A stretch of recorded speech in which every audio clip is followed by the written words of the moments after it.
தேர்தல் கூட்டணிக்காக யாருடனும் ரகசியமாக பேசவில்லை என்று தமிழக பாஜக தலைவர் அண்ணாமலை விளக்கம் அளித்துள்ளார்.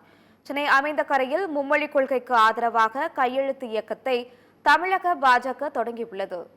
கையெழுத்து இயக்கம் தொடங்கிய பின்னர் செய்தியாளர்களை சந்தித்த அண்ணாமலை, கூட்டணி குறித்து மறைமுக பேச்சுவார்த்தை ஏதும் நடக்கிறதா என கேள்வி எழுப்பப்பட்டது. இதற்கு பதிலளித்த அவர், தேர்தல் கூட்டணிக்காக யாருடனும் ரகசியமாக பேசவில்லை என்றும், பாஜகவை பொறுத்தவரை தேர்தலுக்கு இன்னும் ஓராண்டு இருக்கிறது, தற்போது கட்சியின் அடிப்படை வேலைகளை பார்த்து கொண்டிருக்கிறோம் எனவும் கூறினார். தமிழக முதலமைச்சர் பிரதமரின் திட்டங்களை காப்பி அடித்து தனது திட்டமாக செயல்படுத்தி வருகிறார் என அண்ணாமலை விமர்சித்தார். பொறுத்தவரை தேர்தல் எப்பவோ இருக்குதுங்கன்னா, தேர்தலுக்கு இன்னும் ஒரு வருடம் இருக்கு.